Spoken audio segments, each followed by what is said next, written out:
पढ़ते हैं अगले क्वेश्चन की तरफ। तो क्वेश्चन नंबर 3 क्या बोलता है ये समझ लेते पहले।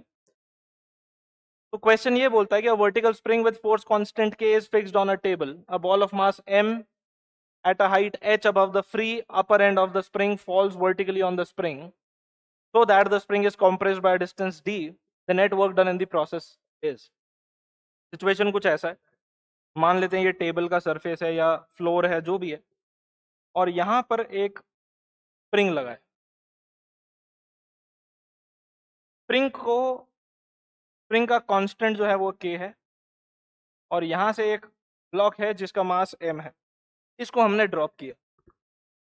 ठीक है, अब बोला क्या क्या है उन इंपॉर्टेंट चीजों पे ध्यान दे लेते हैं।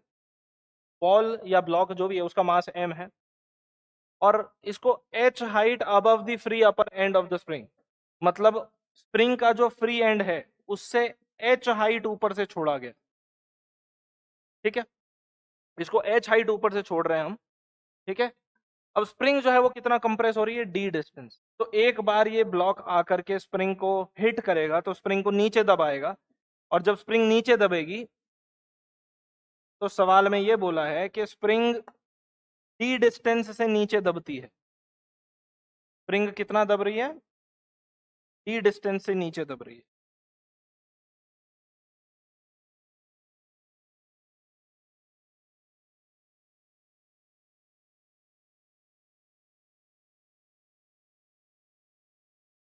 अब हमको ये बताना है what is the net work done in the process.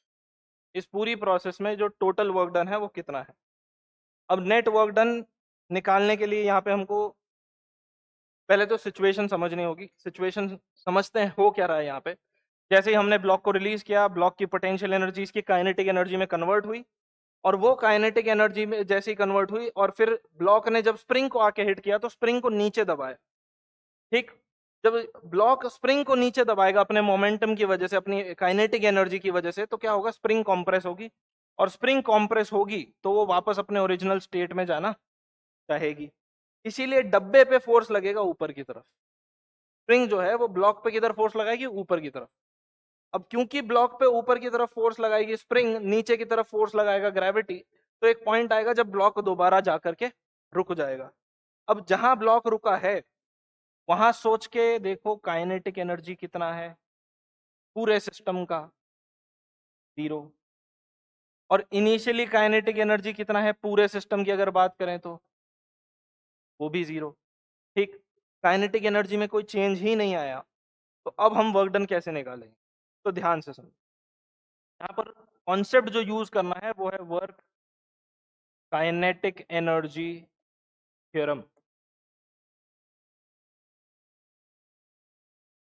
Work kinetic energy theorem use करेंगे।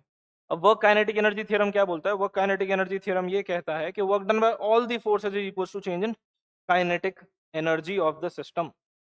जितने भी वर्क है, जितने भी क्या बोलना चाहिए, टोटल वो जो भी वर्क हो रहा है वो सिस्टम की काइनेटिक एनर्जी चेंज करने में मदद करेगा।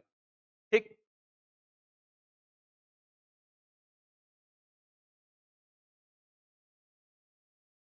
तो work done in the process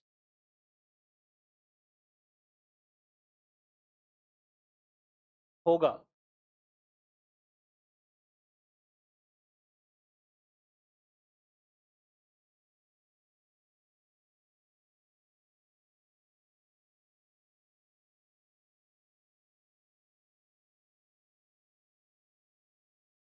final potential energy minus initial potential energy. ठीक है, या फिर final energy minus initial energy भी लिखा जा सकता है। अब वर्क डन जो है उसको कैसे लिखेंगे ये समझो, ध्यान से देखो जरा। यहाँ पे अगर मैं इस लेवल को रेफरेंस मान लूं, इस लेवल को डेटम मान लूं, तो हम क्या मान लें, डेटम या फिर रेफरेंस। तो यहाँ पे पोटेंशियल एनर्जी कितना हो जाएगा, 0। अगर यहाँ पे पोटेंशियल एनर्जी 0 है तो इस हाइट पे पोटेंशियल एनर्जी कितना है, ये टोटल हाइट कितनी है, ये है d और ये हाइट है h।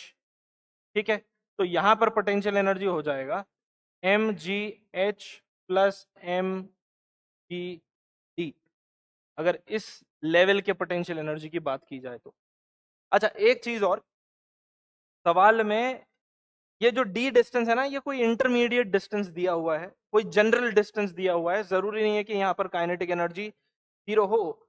हाँ, काइनेटिक एनर्जी जीरो कब होगी? जब ये डी मैक्सिमम कंप्रेशन होगा, ठीक है। तो अगर अभी हम बात करें कि पोटेंशियल एनर्जी में किस तरह से चेंज आया, तो फाइनल पोटेंशियल एनर्जी कितना है?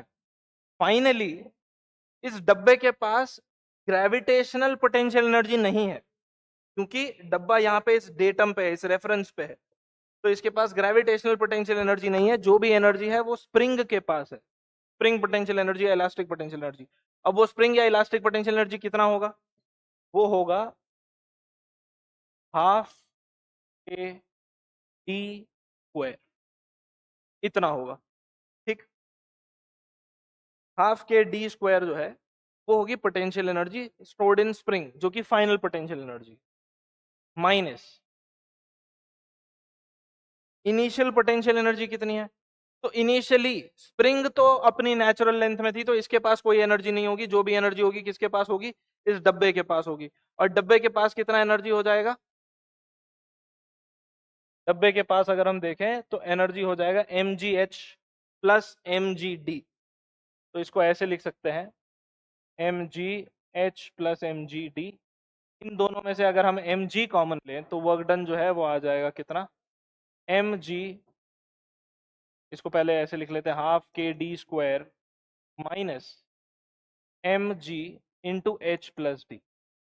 अब अगर मैं इन दोनों टर्म्स में से माइनस कॉमन ले लूं तो वर्क डन आएगा negative of M G H plus D minus half के डी स्क्वायर।